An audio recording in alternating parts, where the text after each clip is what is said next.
Senhor esteja convosco. Ele está no meio de nós. Proclamação do Evangelho de Jesus Cristo, segundo Mateus. Glória a vós, Senhor. Naquele tempo, apresentaram a Jesus um homem mudo, que estava possuído pelo demônio. Quando o demônio foi expulso, o mudo começou a falar. As multidões ficaram admiradas e diziam: nunca se viu coisa igual em Israel. Os fariseus, porém, diziam: é pelo chefe dos demônios que ele expulsa os demônios.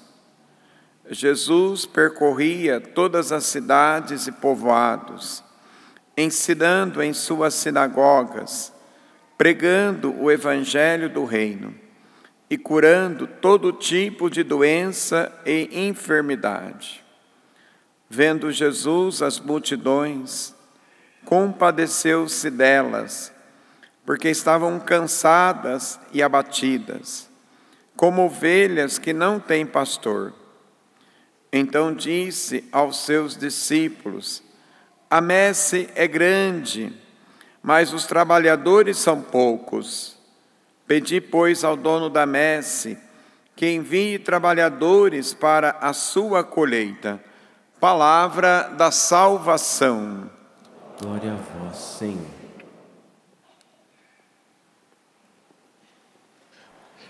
Hoje nós estamos vislumbrando a graça que Jesus realiza no meio de nós.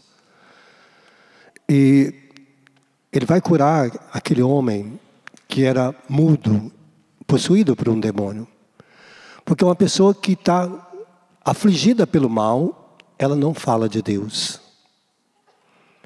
Ela não vai falar de Deus. A pessoa que está contaminada pelo mal, ela não vai falar de Deus. Vai falar das coisas do mal. Vai ofender, vai brigar, vai xingar. Vai falar todo tipo de maldade. Ela é muda para as coisas de Deus e abre a boca para falar daquilo que aflige e mata os outros. Esta é a ação do maligno. Não querer que a gente fale de Deus. Não quer que você fale de Deus. Quer que você fale mal do seu vizinho, fala mal do seu filho, da sua filha, da sua casa, fala mal da sua família, fala mal da igreja, fala mal de todo mundo. Esta é uma ação do maligno, que vai colocando, alimentando a gente com o fermento da maldade. Então aquele homem, ele era mudo para as coisas de Deus. Porque quando ele abriu a boca, quando foi expulso aquele maligno, o demônio, ele começou a falar. Ele não era mudo de nascença, era mudo para as coisas de Deus. Então, portanto, para a gente saber que quando eu estou com vontade de falar mal de alguém, eu estou agindo com a força do mal, não com a força de Deus.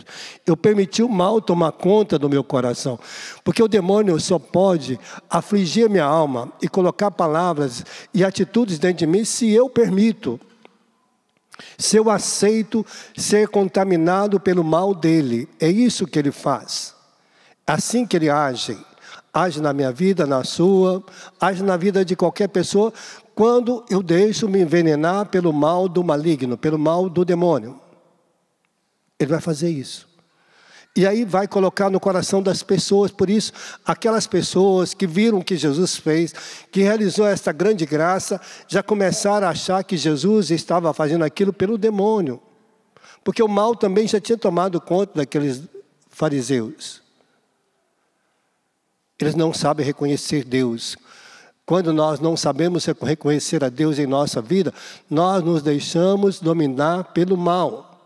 E aí Jesus vai dizer para aquele povo: olha, o reino de Deus precisa agora de novos operários para o reino de Deus. Precisa de nova, a messe é grande, os operários são poucos. É preciso que nós enviemos operários para a messe. E esta é a obrigação que deveria ser do pai e da mãe, incentivar seus filhos a ser da messe de Deus. Deveriam educar os filhos na lei de Cristo e da igreja. Lá no Deuteronômio 6,4 vai dizer que o pai e a mãe têm a obrigação de ensinar os seus filhos a amar a Deus com toda a sua força, com toda a sua coragem, com toda a sua vontade e desejo do coração. Para que o quê? Eles amando a Deus também, eles servissem a messe de Deus. Quem incentiva filhos a ser padre, né? Eu quero que meu filho seja engenheiro, que seja médico, que seja um profissional, que case, que tenha família, né?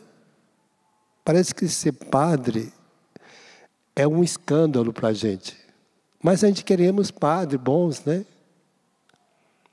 Não queremos operar para a messe do Senhor. Que bom que tenha médico, que bom que tenha engenheiro, que bom que tenha todas as profissões. Nós não estamos dizendo que não deve ser profissional. Mas operário da messe de Deus também você pode ser. Sendo médico, sendo engenheiro, sendo advogado, sendo qualquer sua profissão, você pode ser operário da messe de Deus. Qualquer um de nós podemos ser operário da messe. A mãe deveria ser aquela que é operária da messe de Deus. O pai deveria ser o operário da messe de Deus. Nós, como filhos, deveríamos incentivar as pessoas a vir para Deus, ser de Deus, viver uma vida santa, digna, honrada, porque a nossa vida aqui está hoje, em Deus, está no Senhor. Confia no Senhor. É nos céus que está o nosso Deus. Ele faz tudo aquilo que Ele quer. Os outros são deuses pagãos e às vezes a gente dá mais valor aos deuses pagãos, porque nós damos valor a tantas coisas e colocamos elas acima de Deus. Damos mais valor às coisas deste mundo passageiro do que às de Deus. Por isso, muitas vezes nós confiamos muito nessa situação que está na primeira leitura de hoje. E tu, Efraim, o que faz? Criaram para si bezerros de ouro, ó Samaria, Efraim, criaram para si, constituíram bezerros de ouro. E às vezes nós damos valor aos bezerros de ouro da nossa vida. Tem gente que dá mais valor ao carro, ao seu telefone, ao seu bem-estar, à sua casa, do que às coisas de Deus. As coisas de Deus ficam secundárias em nossa vida.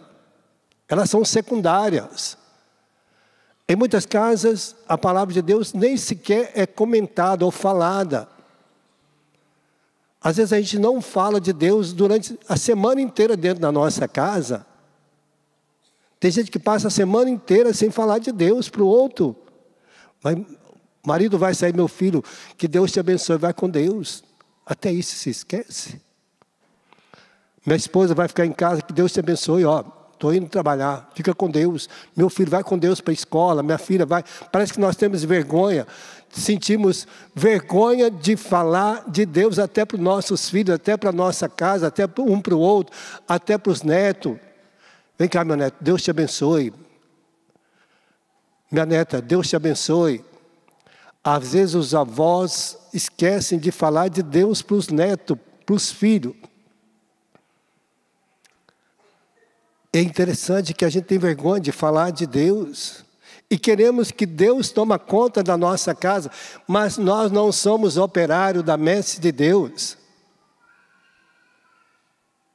Se furtamos a falar, a ler as coisas de Deus, às vezes tem pessoas que têm a Bíblia lá na casa dela, está aberta, mas nunca é lida por ninguém. Sequer passa e dá uma olhada na Bíblia, não sabe nem o que está celebrando às vezes.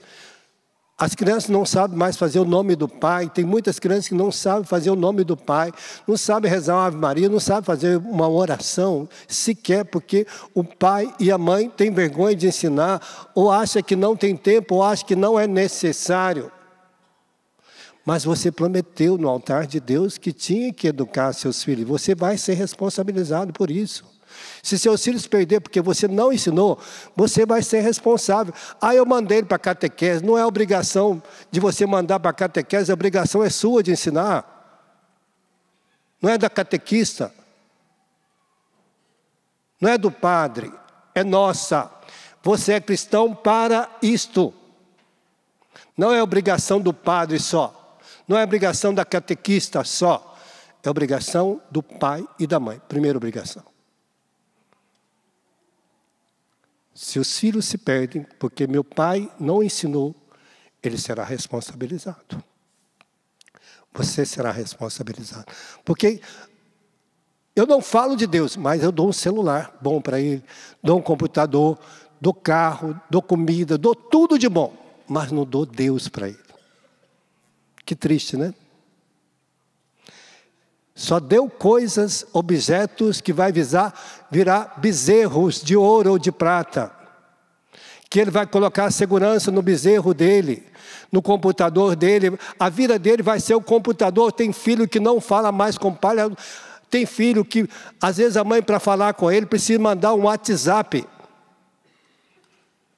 Filho, o almoço está pronto no WhatsApp. Ele desce, come, larga o prato lá sujo em cima da mesa, tudo sujo, e sobe e nem fala um oi para a mãe dele. Nem com o pai dele conversa, a não ser para pedir um dinheiro. Porque ele só sabe, o bezerro de ouro dele é este. Mas às vezes a gente não está percebendo ainda, né? Às vezes nós ainda não acordamos. Mas é preciso acordar. É preciso despertar. É preciso que nós saibamos aqui que nós estamos oferecendo. Que bezerro de ouro. Ele não fala. E às vezes nós vamos colocando sinal, presença. Mas é preciso que hoje está dizendo disso.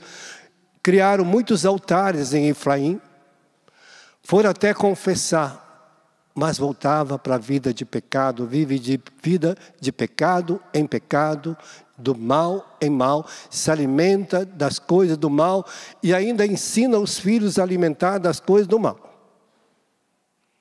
Aonde que às vezes a gente aprende a xingar e falar mal? Vai ser dentro da nossa casa. Então, esta é a tristeza que a gente deveria ter no nosso coração. O que estou ensinando, meu filho? Eu sou da messe de Deus. Eu sou pai desta vinha de Deus. Eu trabalho para a vinha de Deus. A minha casa é uma casa de Deus. A minha família é constituída para ser de Deus, não ser uma família qualquer. Hoje o Senhor está dizendo disso. Ele expulsou os demônios que não deixavam os homens falar de Deus. E aquele homem, quando ouviu, foi expulso aquele demônio, aquele homem saiu glorificando a Deus, bendizendo a Deus. Porque o demônio não quer que você fale de Deus para ninguém da sua casa, nem lá no seu trabalho, nem nos seus afazeres, nem no seu lazer. O demônio não quer que você fale, você tem vergonha. Tem gente que tem vergonha de falar de Deus para alguém. Acha que vai escandalizar os outros falando de Deus para ele. Aí fala todo tipo de piada suja. Todo tipo de brincadeira de mau gosto. Que escandaliza qualquer um. Mas não pode falar de Deus porque acha que é escândalo. Triste, né? Mas somos assim mesmo. É isso que Deus está dizendo. Nós temos vergonha de falar de Deus às vezes. O que ela vai pensar de mim se eu falar para ela de Deus, né? Vai pensar que você é de Deus, que você é digna, que você é honrado, que você é um filho de Deus verdadeiramente, você é da família de Deus. Isso que ela vai pensar. É isso que nós temos que pensar. É isso que tem que estar no nosso coração. Esse sentido que tem que fazer parte da minha vida e da sua, né? Por isso hoje aqui está falando desta graça. Confia Israel no Senhor. A sua confiança tem que estar no Senhor. Não nos bezerros de ouro que às vezes a gente cria para nós mesmos. Eles não vão te levar para o céu. Então hoje o Senhor está nos convidando a voltar novamente a esta graça, a deixar os bezerros de ouro e prata que às vezes a gente confia e colocar a nossa vida nas mãos do Senhor e viver dela e se alimentar. Fechamos nossos olhos por um instantezinho, vamos pedir essa graça hoje do Senhor para cada um de nós, que nós possamos saber aonde está a nossa confiança. Deve ser no Senhor, nosso Deus, que nos libertou de todo pecado e todo mal.